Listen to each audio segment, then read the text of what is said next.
आज जो हम लोग शुरू करने वाले हैं वो है हमारा नया चैप्टर रेस्ट एंड मोशन। इसी चैप्टर पे बेस्ड एक स्टूडेंट ने मुझसे सवाल पूछा था। वो सवाल क्या था कि sir how to identify whether someone is at rest और एट मोशन। वो सवाल क्या था देखते हैं।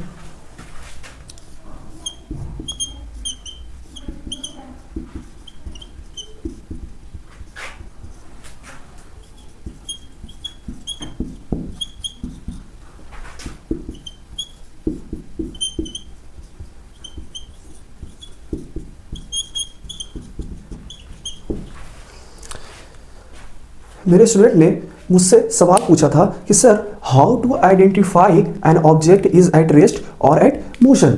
हम लोग कैसे ये पता करेंगे सर कि कोई ऑब्जेक्ट मोशन में है या रेस्ट में है। तो मैंने उसे जवाब दिया कि हु इज द ऑब्जर्वर। मैंने क्या पूछा उससे हु इज द ऑब्जर्वर। मैंने उससे पूछा कि कौन देख रहा है, कौन देख रहा है, कौन देख रहा है।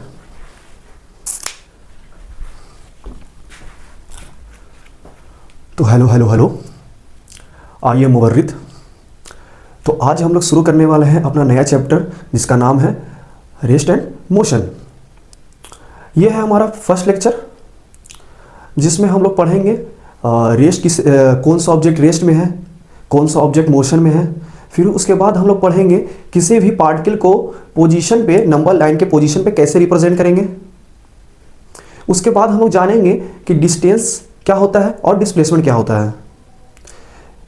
ठीक है, और डिस्टेंस को कैलकुलेट करना जानेंगे और डिस्प्लेसमेंट को कैलकुलेट करना जानेंगे। तो शुरू करते हैं आज का लेक्चर। सर ये बताइए किसे हम रेस्ट में बोलेंगे और किसे हम मोशन में बोलेंगे। तो रेस्ट में हम किसे बोलेंगे, if the position of an object does not change with time then it is said to be at rest. मतलब सर अगर ऑब्जेक्ट का पोजीशन टाइम के साथ नहीं बदले तो उसे हम लोग क्या बोलेंगे कि वो क्या है, रेस्ट पे है। एंड मोशन के बारे में sir if the position of an object change with time then it is said to be at motion. अगर ऑब्जेक्ट का पोजीशन समय के साथ बदल जाए तो उसे हम लोग क्या बोलेंगे, वो मोशन में है। तो चलिए इसका डिफिनेशन लिखते हैं हम लोग।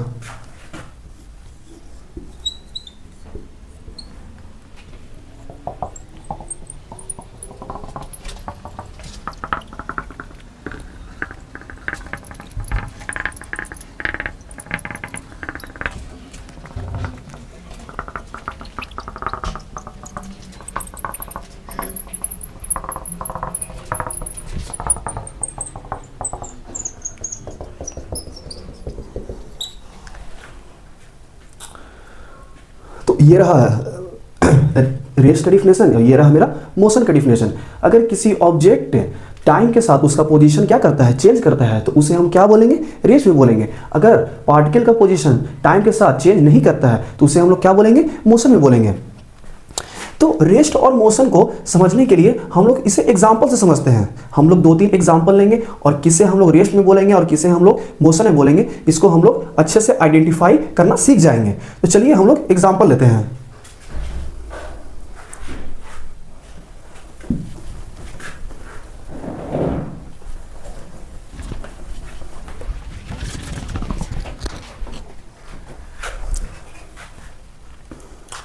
तो हम लोग आइए क्वेश्चन देखते हैं। ये बस है, बस में एक राहुल नाम का लड़का बैठा हुआ है। हमारे पास एक पेड़ है और एक मोहन नाम का लड़का है।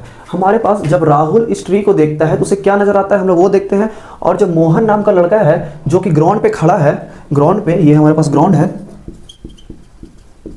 ग्राउंड पे स्टेशनरी है, जब ये इस ट्री को देखता है तो उसे क्या नजर आता है। तो मोहन जब इस ट्री को देखेगा तो उसे क्या नजर आएगा कि ट्री का पोजीशन समय के साथ क्या चेंज हो रहा है। Position of tree does not change with time. तो मोहन के लिए जो ट्री हो जाएगा वो क्या हो जाएगा, रेस्ट पे हो जाएगा। तो यहां पे हम लोग लिख सकते हैं, यहां पे हम लोग क्या लिख सकते हैं, tree is at rest with respect to Mohan. Mohan के रिस्पेक्ट में वो ट्री कैसा है, रेस्ट पे है। हम लोग राहुल का केस कंसिडर करते हैं। जब राहुल इस ट्री को देखेगा तो उसे क्या नजर आएगा? आप लोग इमेजिन कीजिए, जब आप लोग बस में ट्रैवल करते हैं तो आप लोगों को दिखता है कि जो पेड़ है वो क्या जा रहा है, पीछे की तरफ जा रहा है। तो मोहन के लिए ये जो पेड़ हो जाएगा, समय के साथ इसका पोजीशन क्या होगा, चेंज हो जाएगा। As time passes the position of tree will change with respect to Rahul. So यहां हम लोग लिख सकते हैं कि tree is at motion with respect to Rahul. आप लोग बोलिएगा सर ये तो मोहन वाला केस हमें समझ में आया कि मोहन जब इस ट्री को देखेगा, इस पेड़ को देखेगा तो उससे लगेगा कि ये रेस्ट में है, ये तो समझ में आया। लेकिन जब सर ये राहुल जब इसे देखेगा इस ट्री को तो उससे ये मोशन में कैसे नजर आएगा? वैसे तो ये रेस्ट में है। तो आप लोग एज्यूम कीजिए कि जब आप लोग बस में ट्रैवल करते हैं तो जब बस में आप लोग बैठते हैं तो आप लोगों को क्या लगता है कि पेड़ जो है वो क्या जा रहा है, पीछे जा रहा है। उस सेकंड के लिए सोचिए, आप लोग एज्यूम कीजिए कि आप लोग किस में बैठे हुए हैं, बस में बैठे हुए हैं, और बस क्या कर रहा है कि इस डायरेक्शन में मूव कर रहा है, इस डायरेक्शन में मूव कर रहा है। तो आप लोगों को लगेगा ये ट्री कहां जा रहा है, पीछे की तरफ जा रहा है। तो राहुल के लिए ये ट्री कैसा हो गया, मोशन में हो गया। समय के साथ इस ट्री का पोजीशन क्या हो रहा है, राहुल के लिए क्या हो रहा है, चेंज हो रहा है। तो हम लोग देख सकते हैं यहां से एक चीज हमें समझ में आई कि सर आपने शुरू में सही बोला था, सर आपने शुरू में सही बोला था कि कौन रेस्ट में होगा, कौन मोशन में होगा, ये डिपेंड करेगा कि कौन देख रहा है। इस एग्जांपल से आप लोगों को क्लियर हो गया होगा कि ये जो ट्री है एक पर्सन के लिए, मोहन के लिए रेस्ट में है, लेकिन वही दूसरे पर्सन के लिए, राहुल के लिए यही ट्री क्या हो गया, मोशन में हो गया।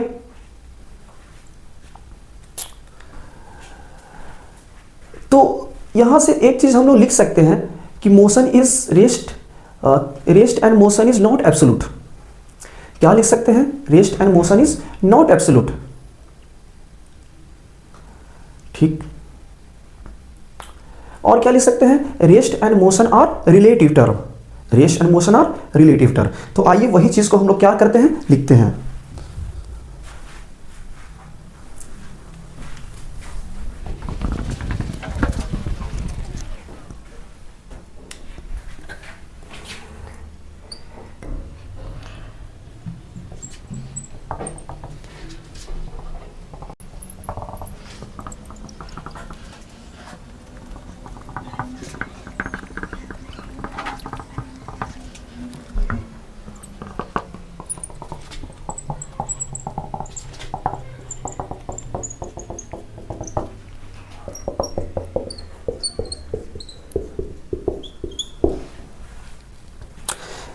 उस एग्जाम्पल से हम लोग क्या समझे, वो ये समझे कि if N object is in motion for one person, कोई ऑब्जेक्ट किसी पर्सन के लिए मोशन में है, सेम ऑब्जेक्ट, वही ऑब्जेक्ट क्या हो सकता है, रेस्ट में हो सकता है अनदर पर्सन के लिए। तो यहां से हम लोग कंक्लूजन क्या निकालें कि rest and motion is not absolute, rest and motion is not absolute, it is relative. क्या है, रेस्ट और मोशन क्या है, रिलेटिव टर्म है। मतलब किसी के लिए वो ऑब्जेक्ट क्या हो सकता है, मोशन में हो सकता है, तो वही सेम ऑब्जेक्ट किसी और पर्सन के लिए क्या हो सकता है, मोशन में हो सकता है। ठीक। आप लोगों ने ट्रेन में ट्रेवल किया होगा। ठीक। जब आप लोग ट्रेन में ट्रेवल करते हैं तो आप लोगों को दिखता यह है कि जो हमारा प्लेटफॉर्म है वो मोशन में आ गया।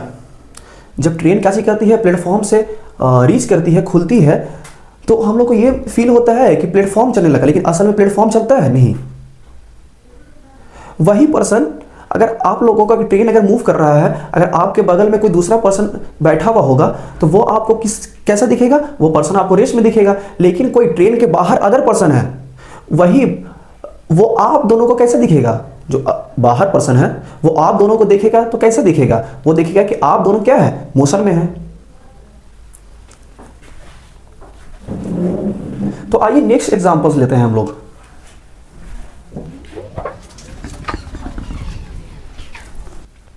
तो आइए देखते हैं वो एग्जांपल। एक ट्रेन ए है, उसमें पर्सन ए बैठा हुआ है, एक ट्रेन बी है, उसमें पर्सन बी बैठा हुआ है, और एक पर्सन प्लेटफॉर्म पे क्या है, खड़ा है। उस पर्सन को हम लोग मान लेते हैं, उसका नाम है सत्यम। उसका नाम क्या है, सत्यम। ठीक है, सत्यम जो है प्लेटफॉर्म पे क्या है, खड़ा है। मान लेते हैं कि ये जो ट्रेन ए है और ट्रेन बी है, दोनों क्या कर रहा है ना कि सेम समय पे प्लेटफॉर्म से क्या हुआ, खुला।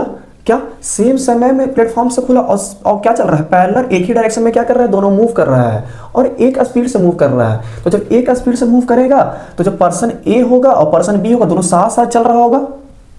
हम लोग देख सकते हैं कि पर्सन ए और पर्सन बी दोनों क्या चल रहा होगा, साथ साथ चल रहा होगा। ठीक, इसको हम लोग इससे आप लोग एज्यूम कीजिए कि आप लोग जिस ट्रेन में बैठे हुए हैं उसके बगल में एक और ट्रेन है और उसमें एक अनदर पर्सन बैठा हुआ है बी, और आप हैं ए पर्सन। तो आप दोनों साथ साथ चल रहे हैं पैरेलल, तो आपका विंडो और उस पर्सन का विंडो साथ साथ चल रहा होगा। तो जब आप उस पर्सन को देखिएगा तो कैसे नजर आएगा, वो तो मेरे सामने ही है, साथ साथ चल रहा है। तो आप लोगों को ऐसा दिखेगा कि जो पर्सन बी है वो क्या है, रेस्ट में है। आप लोगों को क्या दिखेगा,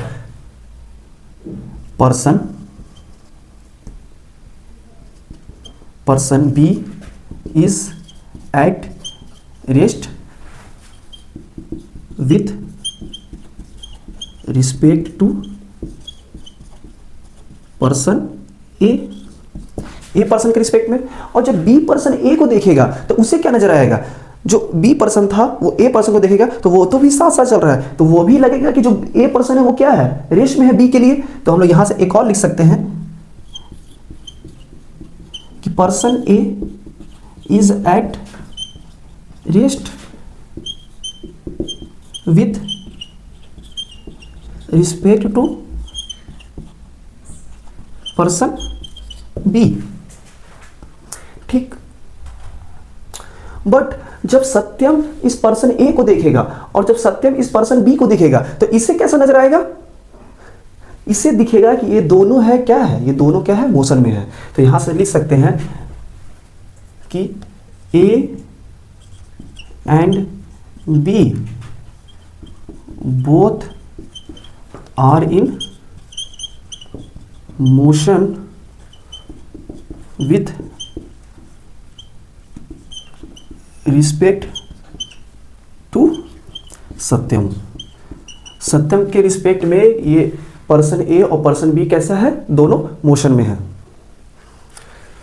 मैं आप लोगों से एक और सवाल पूछता हूं यहां पे कि जब पर्सन ए सत्यम को देखेगा तो क्या नजर आएगा उसे, जब पर्सन ए सत्यम को देखेगा तो क्या उसे नजर आएगा, और जब पर्सन बी सत्यम को देखेगा तो उसे क्या नजर आएगा, सत्यम रेस्ट में नजर आएगा या मोशन में नजर आएगा। तो आप लोग इस क्वेश्चन का आंसर कमेंट में जरूर दीजिएगा। ठीक है, तो हम लोग आगे चलते हैं इसके।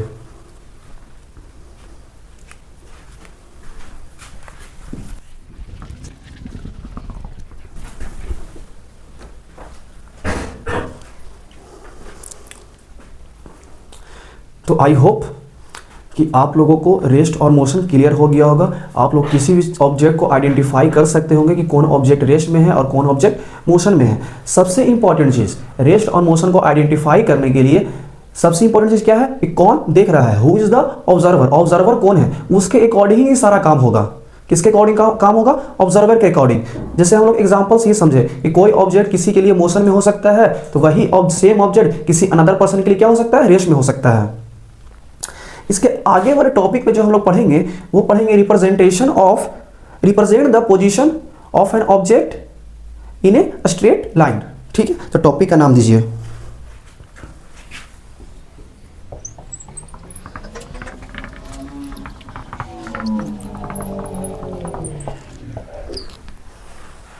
एक स्ट्रेट लाइन में किसी ऑब्जेक्ट का पोजीशन हम लोग कैसे रिप्रेजेंट करेंगे।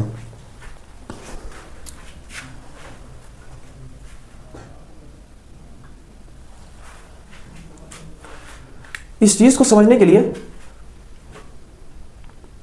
हम लोग एक एग्जांपल लेते हैं। मान लीजिए आप लोग रोड पे चल रहे थे, कोई पर्सन आया आपसे पूछा कि बताइए रेलवे स्टेशन यहाँ से कितनी दूर है। तो आपने बोला उस पर्सन को कि यहाँ से 4 मीटर ईस्ट की तरफ चले जाइए। ठीक, तो वो पर्सन कहाँ से मेजर करेगा, 4 मीटर जहाँ से आपने बताया। मतलब आपकी पोजीशन को वो क्या मानेगा, एक रेफरेंस पॉइंट मानेगा, वहीं से वो क्या करेगा, मेजर करेगा। तो आपका जो पोजीशन हो गया वहीं से वो 4 मीटर मेजर करेगा, तो आपका पोजीशन को वो ओरिजिन मानेगा और वहां से 4 मीटर वो क्या चीज कर देगा, चला जाएगा, और वो रेलवे स्टेशन क्या कर जाएगा, पहुंच जाएगा। तो यही चीज हम लोग जान रहे हैं, किसी भी ऑब्जेक्ट का पोजीशन स्ट्रेट लाइन पे हम लोग कैसे डिनोट करते हैं। तो ये क्या हो गया, मेरा ओरिजिन हो गया। ओरिजिन के हम लोग राइट साइड पॉजिटिव लेके चलते हैं और ओरिजिन के लेफ्ट साइड हम लोग क्या लेके चलते हैं, निगेटिव। ठीक,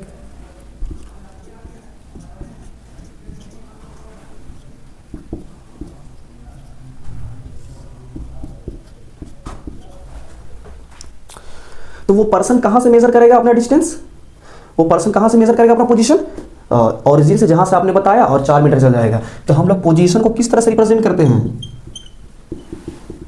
किसी भी तरह का पोजीशन हो उसको हम लोग x से रिप्रेजेंट करेंगे। तो यहाँ हम लोग इसका पोजीशन हम लोग क्या लिख देंगे, वो जो पर्सन है वो कहाँ आ गया, पर्सन P1 जो है यहाँ आ गया, तो उसका जो पोजीशन हो जाएगा क्या हो जाएगा, x इक्वल टू 4 मीटर।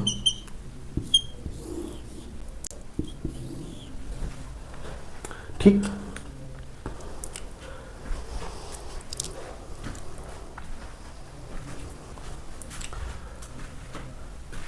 आप लोगों को पोजीशन रिप्रेजेंट करना आ गया होगा। तो आइए इस पे बेस्ड एक क्वेश्चन करते हैं। आप लोग वो क्वेश्चन को पॉज कीजिएगा और अपनी नोटबुक में उसका आंसर लिखिएगा, फिर आप लोग मैच कर लीजिएगा, ठीक है।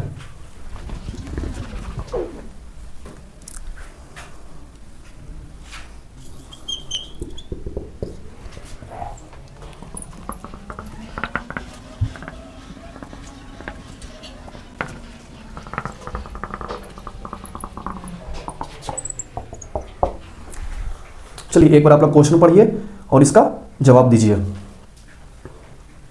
चलिए देखते हैं क्वेश्चन क्या कर रहा है। क्वेश्चन बोल रहा है कि right position of particle P1 and P2। Particle P1 और P2 का पोजीशन लिखिए आप लोग।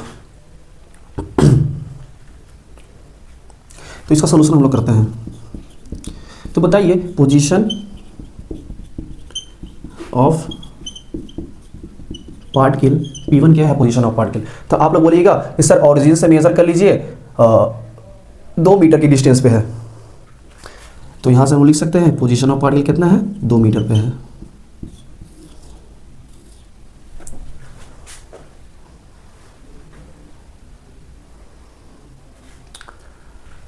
आगे देखते हैं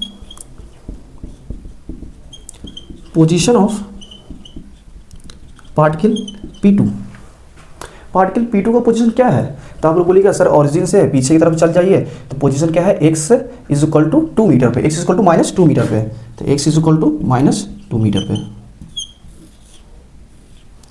ये हो गया पार्टिकल P1 का position, x is equal to 2 meter पे, और ये हो गया पार्टिकल P2 का position, x is equal to -2 meter पे।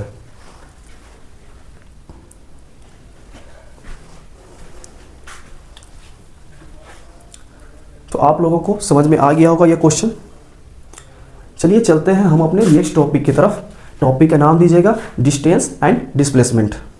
क्या टॉपिक का नाम दीजिएगा, डिस्टेंस और डिस्प्लेसमेंट।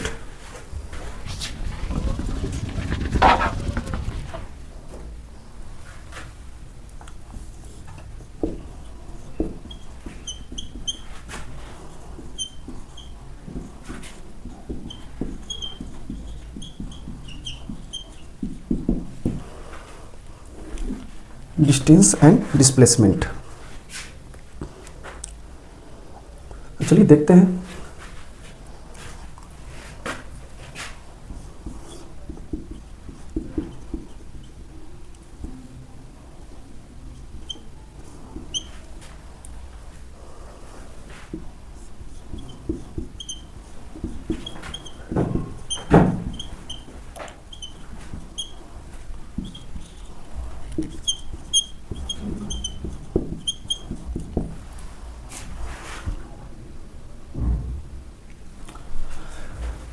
डिस्टेंस का डिफिनेशन क्या कहता है, total path length of an object. Object जो भी अपना पाथ लेंथ कवर करेगा, टोटल पाथ लेंथ, जितना भी पाथ लेंथ वो कवर करेगा, वो क्या हो जाएगा, उसका डिस्टेंस हो जाएगा।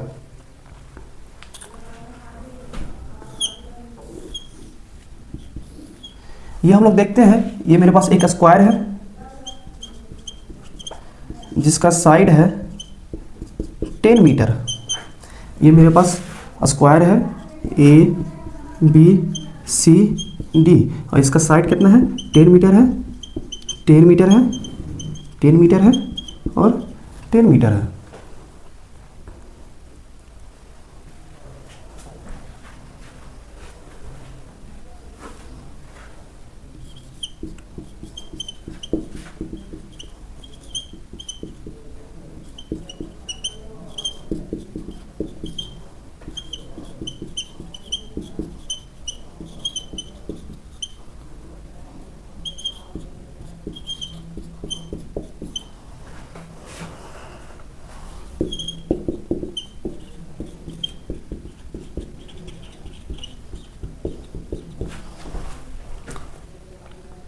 क्या कह रहा है ये क्वेश्चन कि a particle goes from A to D, A से कहाँ गया डी पे गया।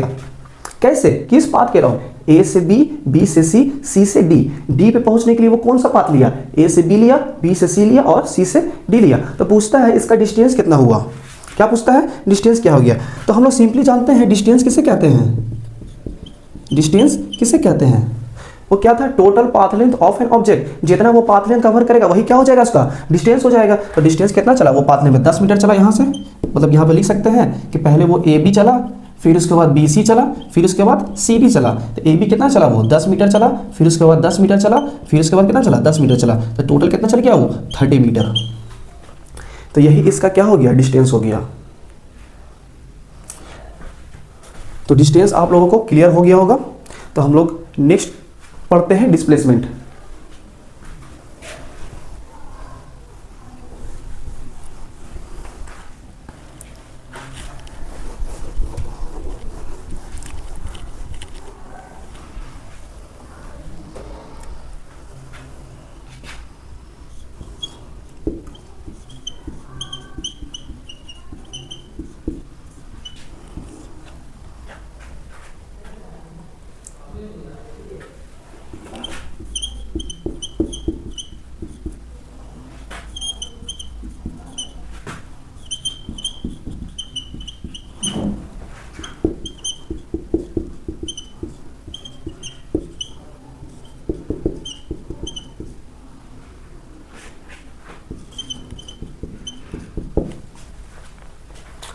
डिस्प्लेसमेंट का डेफिनेशन क्या हो गया, shortest path between initial and final point.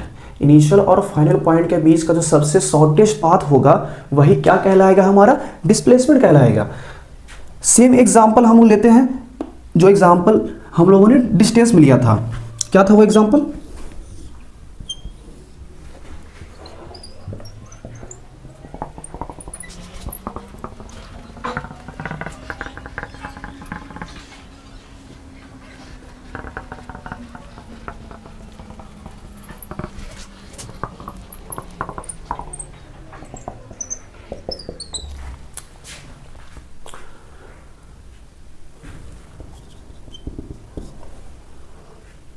क्या कह रहा है कि स्क्वायर है जिसका साइड कितना है 10 मीटर है। एक पर्सन है जो ए से डी गया है, किस पाथ के अलोंग, ए से बी, बी से सी और सी से डी के अलोंग गया है।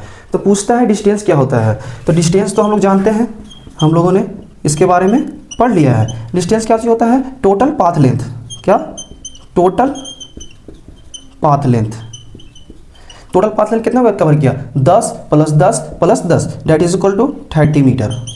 ठीक, हम लोग नेक्स्ट पे चलते हैं। क्या हमसे पूछा डिस्प्लेसमेंट।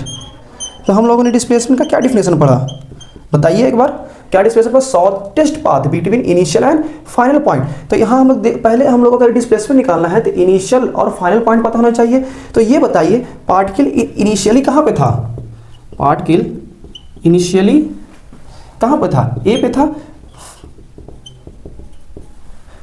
फाइनल पोजीशन क्या हो गया पार्टिकल का, वो डी पे चला गया। तो क्या बोला, shortest path between initial and final point. Initial point और फाइनल पॉइंट के बीच का सबसे छोटा पाथ, सबसे छोटा रास्ता। तो यहां हम लोग देख सकते हैं इनिशियल पॉइंट तो ये हो गया और फाइनल पॉइंट ये हो गया। तो इन दोनों के बीच का सबसे छोटा रास्ता कौन सा हो गया, वो रास्ता कौन सा हो गया, ये हो गया। तो यही मेरा क्या हो जाएगा, डिस्प्लेसमेंट हो जाएगा। तो डिस्प्लेसमेंट मेरा कितना आ गया, 10 मीटर।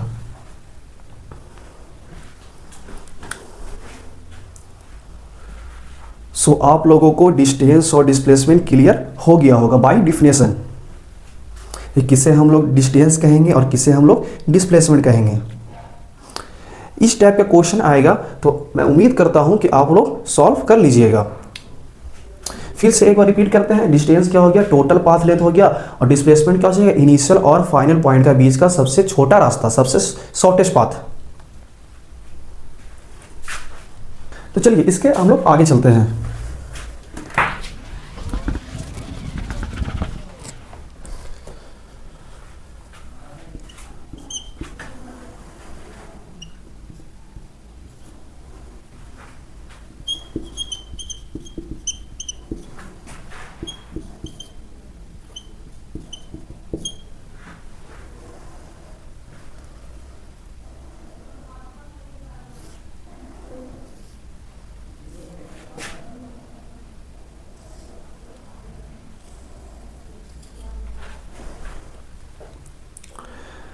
किसी पर्सन को पटना से दिल्ली जाना था,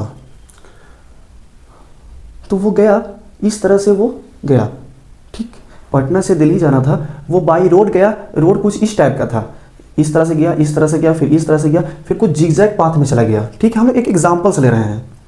तो ये जो पाथ कवर किया यही तो मेरा हो गया डिस्टेंस, ठीक। मैं आप लोगों से ये पूछता हूं कि बताइए इसका डिस्प्लेसमेंट क्या होगा। सर इतना सोचना क्या है, आप क्या कीजिए, ए और डी का सबसे शॉर्टेस्ट पाथ है उसको क्या कर दीजिए, ज्वाइन कर दीजिए, ए से डी ज्वाइन कर, यही तो सबसे शॉर्टेस्ट पाथ है, और इसका मेजरमेंट कर लीजिए, यही तो मेरा क्या हो जाएगा, डिस्प्लेसमेंट हो जाएगा, यही मेरा क्या हो जाएगा, डिस्प्लेसमेंट हो जाएगा। डिस्टेंस और डिस्प्लेसमेंट को समझने के लिए और डिटेल में समझने के लिए हम लोग 2-3 एग्जांपल लेते हैं डिस्टेंस और डिस्प्लेसमेंट पे बेस्ड।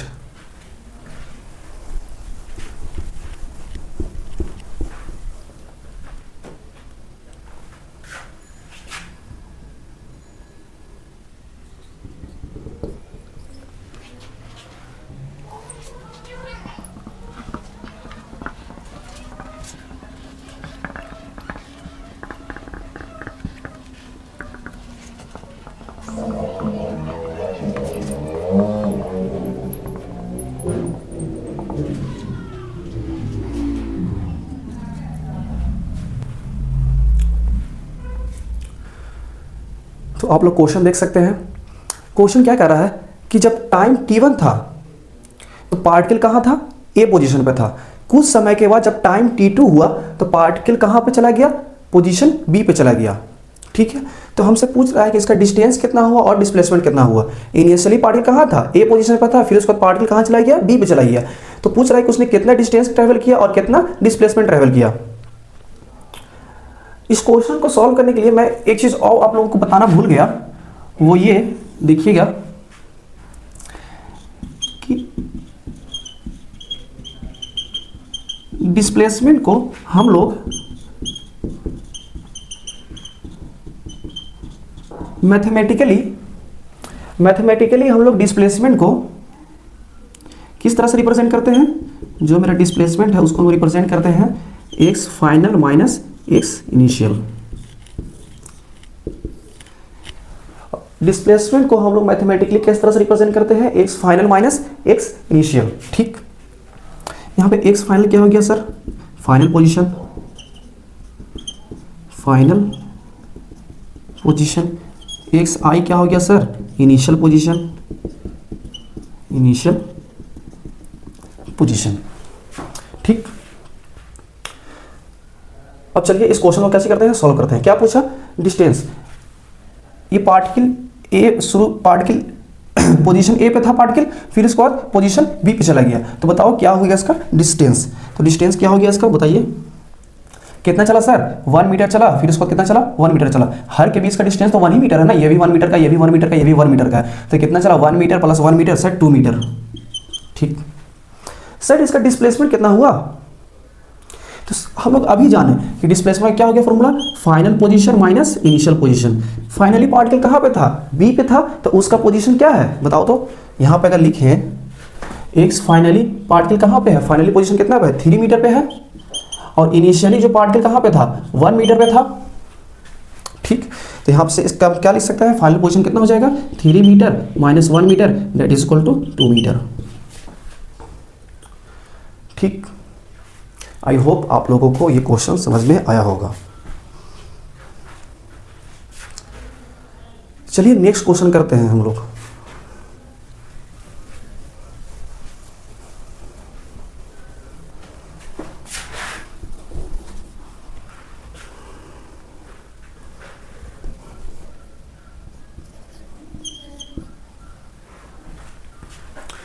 तो आइए हम लोग क्वेश्चन करते हैं। नेक्स्ट क्वेश्चन देखिए क्या है, जब टाइम t1 था पार्टिकल कहाँ था, पोजीशन b पे था, तो इनिशियली पार्टिकल कहाँ पे था 3 मीटर पे था।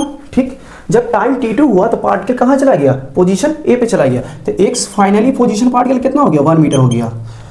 पार्टिकल कहाँ था, यहाँ था शुरू में, इनिशियली पार्टिकल यहाँ था, यही बोला ना कि जब टाइम t1 था पार्टिकल कहाँ था b पे था, फाइनली पार्टिकल कहाँ आ गया, यहाँ आ गया। तो बताइए इसका डिस्टेंस कितना हो जाएगा। तो आप बोलेगा सर यहाँ से पार्टिकल चला 1 मीटर चला प्लस 1 मीटर चला, तो डिस्टेंस कितना हो गया 2 मीटर हो गया। सर बताइए डिस्प्लेसमेंट का फॉर्मूला क्या जानते हैं, x finally minus x initially. x finally कहाँ है पार्टिकल 1 मीटर पे है, इनिशियली कितना था 3 मीटर पे है था, तो कितना हो गया -2 मीटर। तो आई होप आप लोगों को ये क्वेश्चन समझ में आ गया होगा। चलते हैं अपने नेक्स्ट क्वेश्चन की तरफ।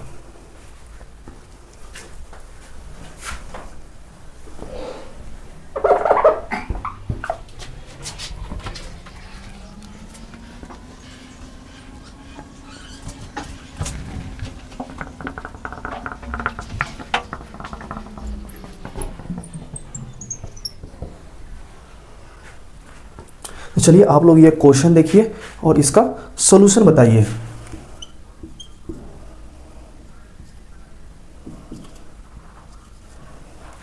क्वेश्चन देखिए और सॉल्यूशन बताइए। क्या बोल रहा है, जब टाइम t1 था तो पार्टिकल कहाँ था, यहाँ था।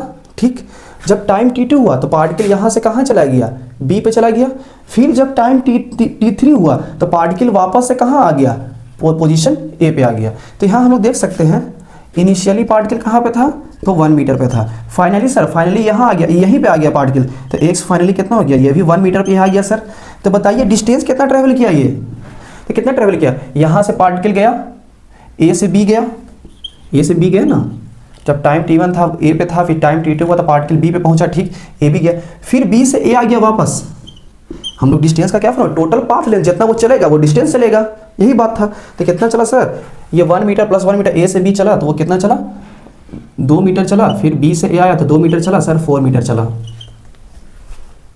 डिस्प्लेसमेंट का क्या फॉर्मूला होता है, final position minus initial position. Finally particle कहाँ पे था, फाइनली पार्टिकल कहाँ पे आ गया था, 1 मीटर पे आ गया था, वापस उसी पोजीशन पे आ गया, इनिशियली उसी पोजीशन पे था, तो कितना हो गया 0। तो ध्यान देने वाली बात यहाँ से निकल कर आती है कि अगर पार्टिकल जहाँ से चला और पार्टिकल वहीं पे आ गया, मतलब इनिशियल पोजीशन पार्टिकल का और फाइनल पोजीशन पार्टिकल का अगर सेम है, तो डिस्प्लेसमेंट मेरा कितना होगा 0 के बराबर। तो यहाँ पे आप लोग स्टार दे के लिख सकते हैं, कि if initial position equal to final position, मतलब xi is equal to xf, तो क्या होगा, मेरा डिस्प्लेसमेंट क्या होगा उस केस में 0 के बराबर होगा। डिस्प्लेसमेंट उस केस में क्या होगा 0 के बराबर होगा।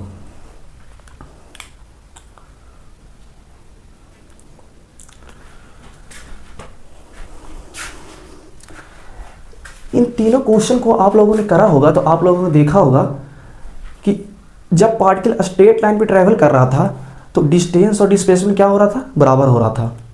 दूसरा चीज़, जो डिस्टेंस होता है ना वो डिस्प्लेसमेंट से हमेशा क्या होता है, बड़ा होता है। डिस्टेंस होता है वो डिस्प्लेसमेंट से हमेशा बड़ा होता है। क्या ऐसा कोई केस हो सकता है जिसमें डिस्प्लेसमेंट बड़ा हो जाए, तो आप बोलिएगा नहीं सर डिस्प्लेसमेंट कैसे बड़ा होता है, डिस्प्लेसमेंट सबसे छोटा पाथ होता है। तो डिस्प्लेसमेंट यहाँ से कभी बड़ा नहीं हो सकता है, तो हमेशा बड़ा होगा तो वो क्या होगा, डिस्टेंस बड़ा होगा।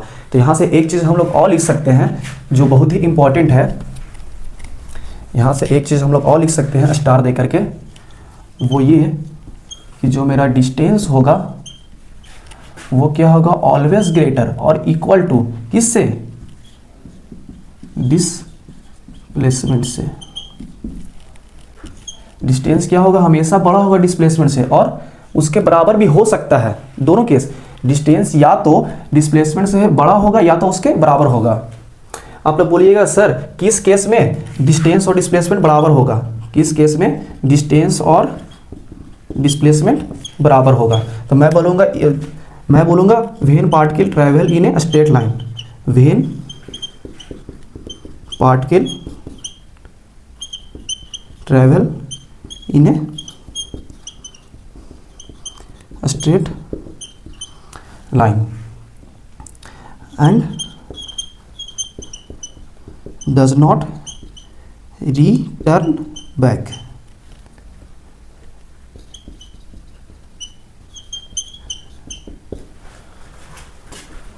तो हम लोगों ने क्या समझा कि डिस्टेंस या तो डिस्प्लेसमेंट से बड़ा होगा या तो क्या होगा, उसके बराबर होगा। और किस केस में बराबर होगा, जब पार्टिकल क्या करेगा, स्ट्रेट लाइन में ट्रैवल करेगा और रिटर्न बैक नहीं होगा। तो मैं उम्मीद करता हूँ आप लोगों को डिस्टेंस और डिस्प्लेसमेंट क्या हो गया होगा, कब ये समझ में आ गया होगा। तो रहने देते हैं आज के लिए इतना ही। कल हम लोग फिर से डिस्टेंस और डिस्प्लेसमेंट से वहीं से शुरू करेंगे, डिस्टेंस और डिस्प्लेसमेंट के बारे में थोड़ा सा और जानेंगे, ठीक है। तो आज के लिए इतना ही। So thank you.